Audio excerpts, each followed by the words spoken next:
Thank you very, very much. And I don't know who wrote that, but I'm not anywhere near the finest guitar player. Matter of fact, most of what I learned in being a session musician was from the section, man. I used to buy the records and listen to the parts that Danny would come up with and go, this is the kind of parts you gotta come up with, the stuff that's not written. And that's what I learned from these guys. I mean, I've known them for 40 years. This is not a casual acquaintance. When I was just a zit-faced kid, these guys took me in. One by one, I worked with them on different projects, and wow. Some of the most exciting, most well-rounded, interesting people who are geniuses at their own little thing, man. And when you put them together, it's a magical gumbo of genius, for lack of a better word. I'm very excited to be here to honor a group of musicians who meant so much to me, so much to the entire music world. I mean, seriously, what would, It's Too Late be without Danny Kortchmar's solo? Where would that be? I mean, Carol's a wonderful songwriter, no question about it, but what would Run It On Empty be without Doerge's keyboard part? And Sklar has played on everything from, the Twilight Zone to, the Mahavishnu Orchestra. I mean, he's an alien. And he did bail me out many times and was my best friend on the road when I was in not such a good time. And of course, Russ Kunkel, who hired me to play on his first wife's Leah's record when I was a zit-faced kid, and he said, I felt so guilty asking for double scale. I actually called and said, oh, you don't have to pay me that. And he laughed. He went, oh, I'll pay you that. What the heck, man? You're worth it. These guys are not only musicians, they're my brothers, and they're people that I look up to and I revere as human beings as well as musicians. They set the standard and the bar so high. When we were doing our first album, I look in and I see Waddy and Kootch staring me down as I'm doing the solo to hold the line. I think if you'd have put a piece of coal up my ass at that time, a diamond would have fell out. But that's what you like when you're around greatness, when you're around brilliance. I mean, the first time I worked with Sklar, I wanted him to like me so much, and he liked me even though I was a punk-ass, loudmouth kid, you know what I mean? And, and Russ is always the gentleman. Yeah. Always the gentleman. And Craig only plays on what he wants to play on, when he figures he can bring the right stuff to it, and he always does. So, rather than me bore you with any more of this, I'm gonna let the section tell their own story, but for that, let's go right to the source, where the person was there from the beginning, from the very beginning, excuse the analogy, but he was there for the inception, the gestation, the birth, for the remarkable and early triumphs, which were vast. He's really the father of the section, and here I thought that was me. No, not true at all. They're older than I am.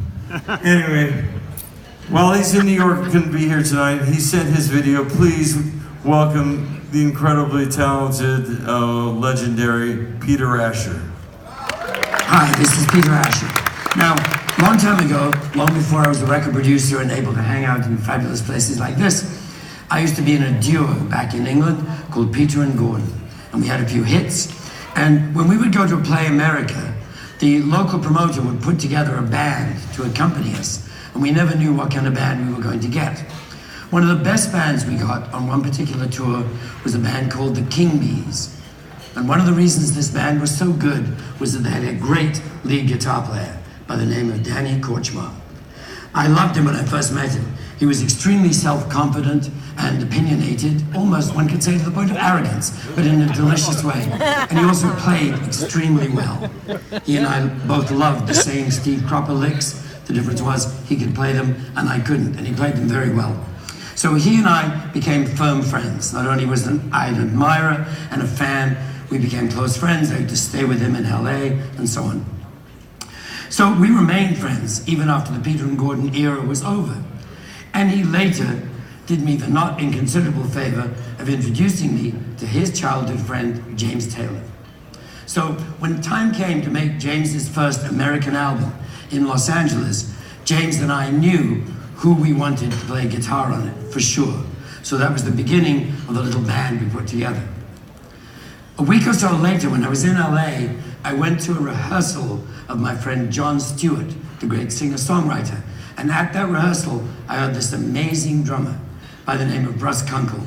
He showed a degree of taste and interest in the actual song he was playing to an extent I'd never seen in a drummer before. And he played these beautiful kind of arranged fills, influenced a bit by Ringo and things like that, who I'm a big fan of too. So right away I said to Russ, we're making this record, will you please play on it?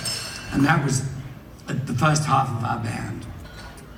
By this time, Kootch had also done me the great favor of introducing me to my songwriting idol, Carole King. So the piano chair on that particular album was already filled. Sorry, Craig, blame Kootch, not me. It wasn't until after we finished that album that we found Lee Sklar.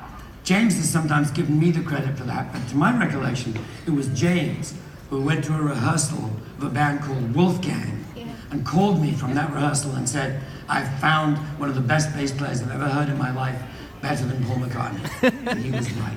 So Lee Sklar joined the band. And then, of course, finally, Craig Doerge joined and the section was complete. I was super impressed when I met Craig, not only by his great piano playing, but as an old folkie, I was impressed by the fact he was married to Judy Henske. I thought that was really cool. So there was the section. These four amazing players. They played on a bunch of records for me. They made some amazing records of their own. They ended up playing on everybody's records, along with various associate members like Waddy Wachtel, David Lindley, Dan Dugmore, people like that. Between them all, individually and collectively, they became responsible for an entire school of music. They are therefore extremely deserving of this great honor of being elected to the TEC Awards Hall of Fame and receiving a TEC Award themselves. It's my privilege to be here. I wish I could be here in person, but I'm delighted to award them this very significant and well-deserved award. Congratulations to all of you. Thanks. Yeah.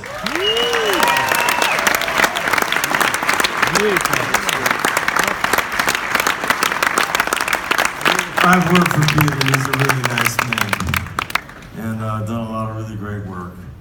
That was awesome, Peter. Now let's spend a little time with the music that made by the 2018 NAMM TEC TEC Hall of Fame honorees, the section video package.